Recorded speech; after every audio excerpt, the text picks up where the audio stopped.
On Christmas Eve, a guy named Jimmy Donaldson, who you might know as MrBeast, set my corner of Twitter ablaze when he asked one simple question. He asked, should I watch One Piece? I'm scared, it's so many episodes. And that question prompted a viral debate about if he should dive into the 1,000+ episode epic. And encouraged by the response, especially by fellow content creators like iShowSpeed and Valkyrae, MrBeast said he's taking the plunge. The next day, on Christmas, he updated his profile picture to be a picture of Luffy, and said he'd been converted into a One Piece fan. The official One Piece account greeted him, and fans saw his new profile picture as a sign that he was one of us, even though it's a Wano version of Luffy, and it's the first thing that comes up when you type in Luffy profile picture. And because of those reasons, a good chunk of the fandom has been trying to decide in real time, like this is actively happening as I'm recording this video, whether this was a genuine attempt to join the crew or just a moment of cultural parasitism. Another case of an extremely powerful attention machine putting on the costume of the thing that's trending at the moment. And to be honest, I'm not extremely interested in engaging in the purity testing part of that debate. Partly because it's boring and partly because it's just way too easy. Super rich guy does a super cringe thing is a sentence that just doesn't add much value to the conversation. The more interesting question to me is a bit more structural. What does it mean, ethically, culturally, and even aesthetically, for the most successful creator in the modern attention economy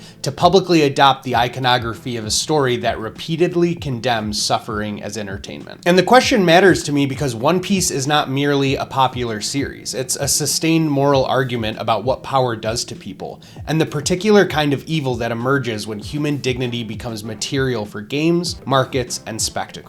MrBeast's public "I'm starting One Piece" moment isn't just a cute random crossover. It's an unusually clear collision between a contemporary content model and a narrative that spent more than 1,000 chapters warning you about the spiritual rot of spectatorship. And so here's the thesis I'm trying to get across in this video, and I'm saying it this clearly and putting it on the table, one, so we can measure against it, but two, because MrBeast terrifies me, so I want to be pretty clear. One Piece can offer a pathway to redemption for people who benefit from unjust systems, but it does so on a strict condition. Redemption requires abandoning the posture of the spectator, which means refusing to treat suffering as spectacle. MrBeast occupies a cultural role whose success depends on the production of spectacles, often generous, sometimes sincerely helpful, but still fundamentally spectacles. If he watches One Piece and he truly understands it, the change won't be just profile picture changes and tweets that he's sending out to his friends. It will show up over time in the structure of what he makes and what he normalizes. And again, Jimmy, if you're watching this, you terrify me, so I want to be clear.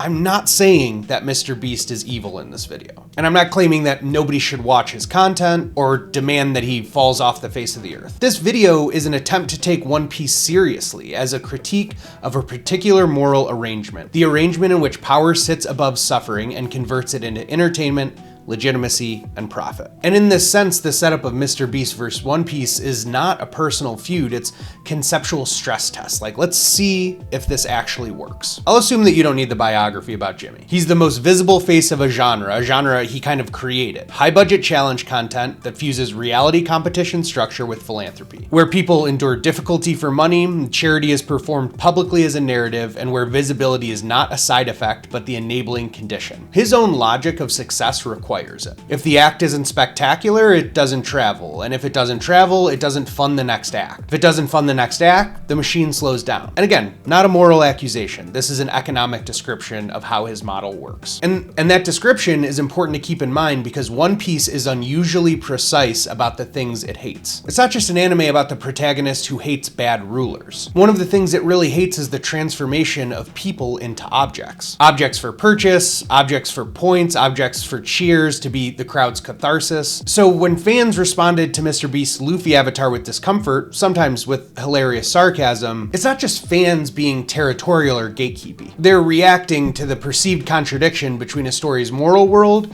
and the cultural position of the person adopting its symbol. One of the main jokes I've seen made is like, wait until MrBeast gets to see the celestial dragons and realizes that he's in the show. But there's this temptation, especially in the casual fandom, to treat the celestial dragons as cartoonish fiendishly evil aristocrats whose function is really just to give Luffy someone to punch. But their deeper narrative role is to represent a particular type of moral sickness, the condition of absolute spectatorship. The Celestial Dragons don't merely control resources, but they indulge in the world around them. They're insulated from consequence so thoroughly that other human beings become raw material for their whims. In Sabaody, the slave auction isn't presented just as some unfortunate institution that good people tolerate. It's a spectacle where the wealthy browse sentient beings as if they're shopping for furniture. The horror isn't really just the sale, it's the atmosphere. It's how easy it is for the crowd, especially the rich crowd, to just watch or participate. And Dressrosa formalizes this relationship between power and entertainment. Doflamingo's Coliseum isn't a side attraction that's struggling to fill its seats. It's a governance tool. It turns violence into pageantry and coerced fighters into characters. What it does is give the public a ritual through which they can discharge desire and resentment without ever needing to confront the system that produced their misery. Later on in that arc, the birdcage then raises the stakes by making the entire nation complicit in the structure of spectacle. The cage is a literal shrinking frame. Everyone in the country is trapped in a controlled arena waiting for the plot to resolve, partaking in the misery while they're watching and being watched, with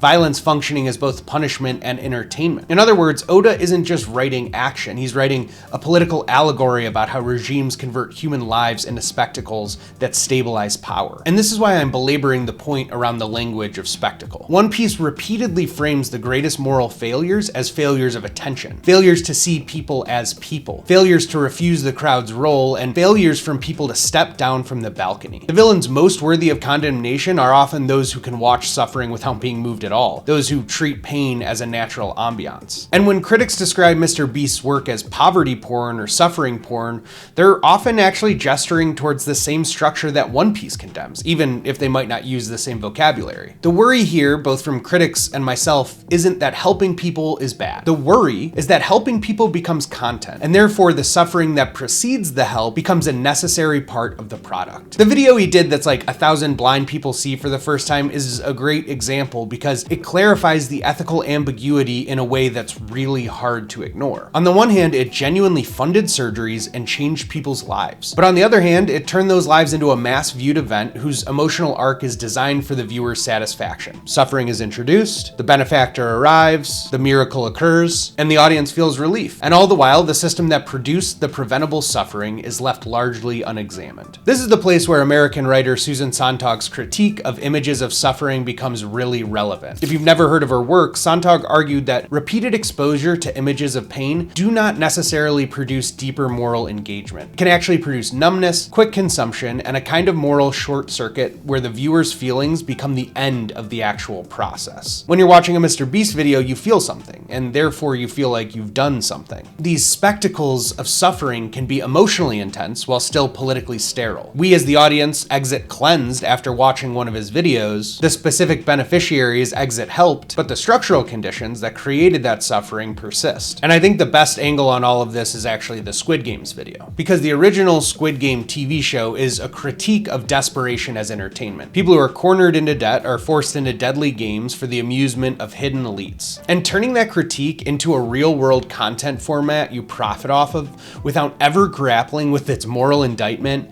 illustrates how spectacle metabolizes meaning. And again, I'm not just saying, oh, MrBeast doesn't understand the point of Squid Game. It's bigger than MrBeast. The point is that the attention economy is exceptionally good at extracting the structure of compelling entertainment while stripping away the moral that threatens the system producing the entertainment. And right now, this is actually the point of the video, because it's not about dunking on MrBeast. It's about a redemption arc. If you've seen One Piece, and if you're watching this video, it'd be crazy if you had, but it is not a cynical story. It's a story that really believes that people can change, sometimes drastically, but it also insists that change has a cost. Redemption isn't just a simple rebrand or changing your profile picture. In One Piece, redemption generally involves around leaving a system or refusing the role that system assigned you, even when the refusal risks punishment. My girl Nico Robin is the paradigmatic case. The important turn that she goes through isn't just like becoming a good guy. It's that she rejected the logic that treats her as an instrument and accepting, for the first time in her life, that she deserves deserved a life beyond utility. Luffy and the Straw Hats don't redeem her through therapy or just one good speech. They redeem her through their confrontation of power. It was through the incredible and audacious act of treating her humanity as more important than the legitimacy of the world government. For Nico Robin, redemption is a rupture in the logic of the system. And similarly, Kobe's moment at Marineford is a refusal of spectacle. When he breaks down and begs for the fighting to stop, what he's rejecting isn't merely violence, but the continuation of violence for symbolic purposes. The continuation of killing because the institution needs the performance of victory. He refuses to play the role of the obedient witness, and that refusal is framed as courage because it's dangerous, and because it's a moral act that interrupts the momentum of the crowd. Like most things in One Piece, these are not accidental writing choices. They clarify the standard in One Piece. Redemption requires leaving the balcony. It requires giving up the comfort of spectatorship and accepting the risk of complicity's consequences. So if we take One Piece's ethical framework seriously, and you know that I do, then the question of will MrBeast watch and understand One Piece is kind of a concrete test. For him, for the person that he is, understanding the story would mean not liking it, not just referencing it as the greatest of all time, or building themed content around it. Understanding would mean allowing its central critique to interrogate his own practice. The relevant measure for us here is whether his work becomes less dependent on making hardship legible as entertainment and more oriented towards dignity without exhibition. A passing grade for me saying, yeah, Jimmy, you're a One Piece fan, would look like a drift away from the formats in which ordinary people must endure hardships for cash under a spotlight, and moving towards interventions that don't require the beneficiary's suffering to be publicly displayed. It would look like doing work that refuses the savior posture. Not in the sense of hiding generosity entirely. I don't think that that's the worst thing in the world, and it might be impossible for a creator of his scale and in his genre, but in the sense of not making the benefactor's image the central emotional object. And at its best, it would probably look like a willingness to fund things that don't produce spectacle. Systems, infrastructure, the boring policy work, long-term partnerships that beget justice. It may not be sexy, but he's got the money to do it. So in simple terms, it would look like an ethical pivot from arena content to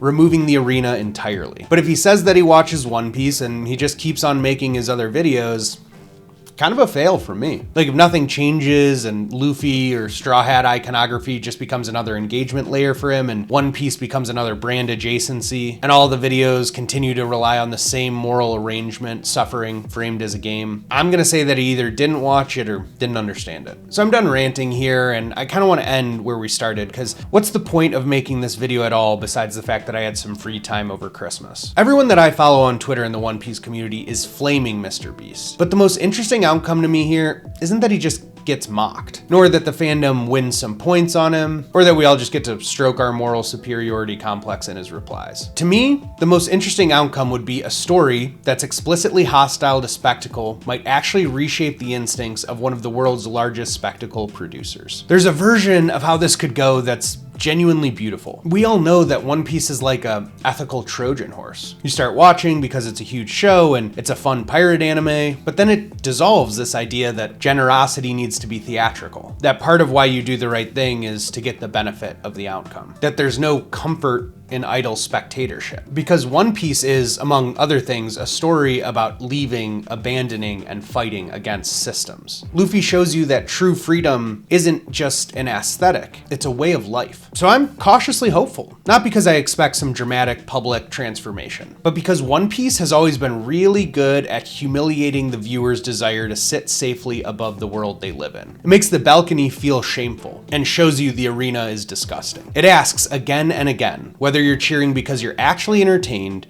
or because you're alive to the suffering that entertainment depends on. If Jimmy Donaldson, MrBeast, actually watches One Piece and gets it, I will not need to see him announce some major change. I just see it in his next video. And if not, we learn something else. Not about him as a person. Again, it's not really about him as a person, but about the capacity of the attention economy to absorb even its harshest critics and convert them into decoration. Either way, One Piece remains what it's always been. A mirror that doesn't flatter those who wield power unjustly. And as more and more people start trying to join the crew, One Piece will continue to act as a moral test that, once you understand it, you can't unsee it.